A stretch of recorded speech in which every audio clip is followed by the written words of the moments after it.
Okay, so another of our walking and talking installment in the Evolved Psyche. A little windy today, so we'll have to see how the sound turns out here. So I was thinking about this trope, sort of, what's the creative narrative trope that one encounters frequently in popular culture, depicting small town people as backward in some way, I suppose, because of their suspicion of strangers.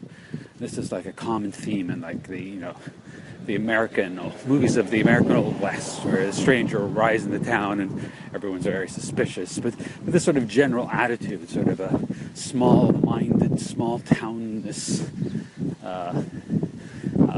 being suspicious of strangers, implying some kind of lack of cosmopolitan sophistication on these people. And it's, of course, these such movies and books, of course, are produced generally by rather self-congratulatory artists who live in big cities and see this as a way to sort of thumb their nose at the silly people, right? Okay, I gotta change hands here. Hold on. But something is really interesting is being overlooked in this sort of condescending attitude, and this is something that we can learn by paying attention to evolutionary psychology. I mean, we understand that our psychologies are molded by these hundreds of thousands of years of our evolution, and of course, through most of that time, we lived in small groups, small bands, often as small as 25 people, and rarely a lot bigger than that.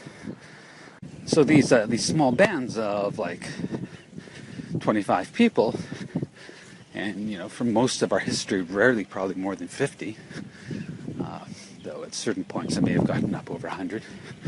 But the point of all this is that through all our evolutionary history, we've lived in a world where you could basically know everyone, at least know them by face. And of course, there's lots of interesting research around the whole idea of the Dunbar number, and the idea that we're sort of evolved to have a certain number of social connections, which probably is like around 150, maybe 200, and that we really can't cope with much more than that. So it makes perfect sense that if this is the kind of world we lived in, and that we could know each other well enough, and therefore could have a sense of the reputation of a person before we would deal with them,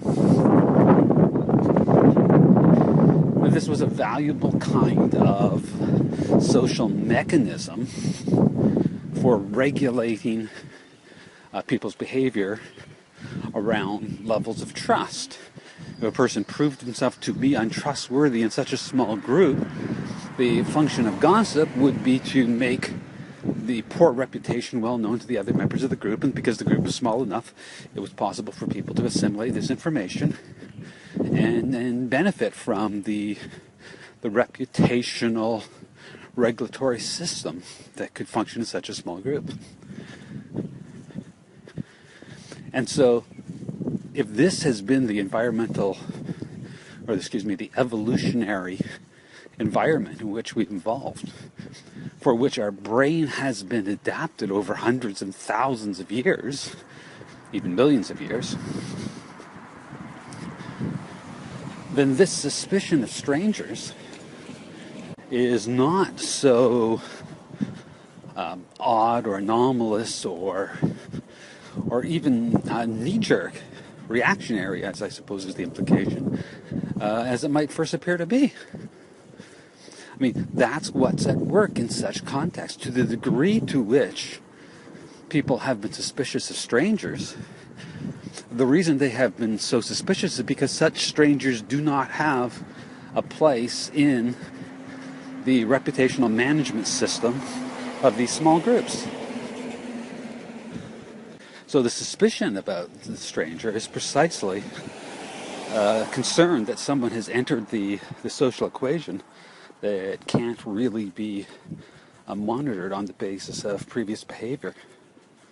So what at first seems like some kind of, petty or backwater sort of mentality, turns out on closer assessment to be a well-grounded reaction to a disrupting of a social reputation management system that had served us well for hundreds of thousands of years, and for which our brains are almost surely evolved to work within.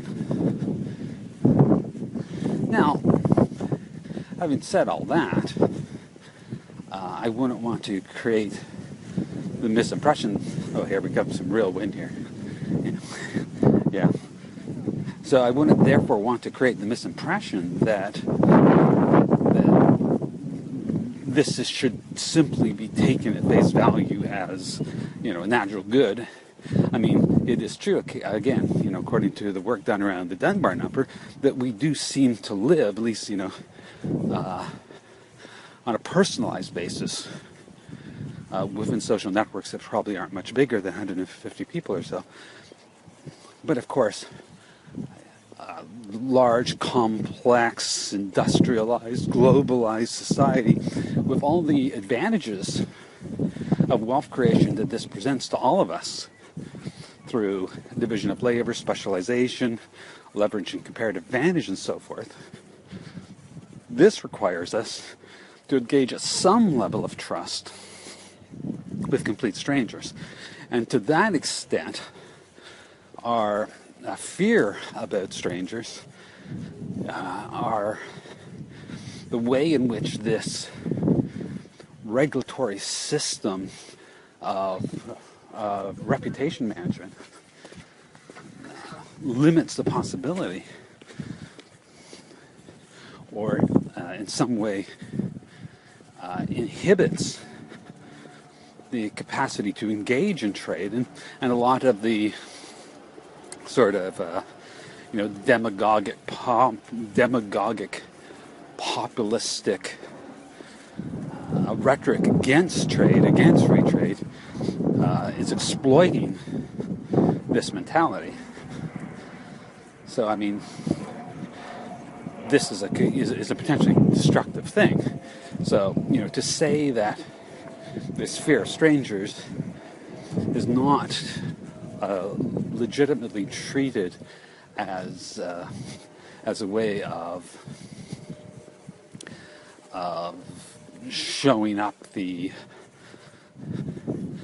sort of ethical failings of these small town people, with their fear of strangers, that this somehow shows them up as bigoted, small-minded, or whatever. That this is actually an expression of deeply evolved human preferences, sculpted into our psyche. That observation shouldn't be, at the same time, allowed to distract us from the potential harms that such an attitude really can do to the options, the opportunities for trade that can allow a general prospering of everyone who engages in the trade. So it's a complicated question, as most of these things are. The simplistic, condescending attitude towards this fear of strangers is, in its own right, not justified. And ironically, often it's the very same people, the very same kind of progressivists, liberal in quotation marks, sort of urban elite who take who seem to relish so much condescending to these sort of small town fears of strangers. These are often the very same people who engage in the sort of demagogic rhetoric against free trade, which is itself relies upon or exploits that same fear of strangers, that same evolved psychological disposition to feel apprehension about dealing with strangers precisely because they don't have a comfortable place in our evolved reputation management system. So, perfect timing of the plane. The problem with these walk and talks, man, is there are so many cars and planes and people about. I don't know what's going on. I'm going to have to walk in the country or something. But, then there'll be animals and crickets and stuff. Anyway, so that's another contribution to the walking and talking installment set of the Evolved Psyche. Hope it was of some interest. That's it. Over and out.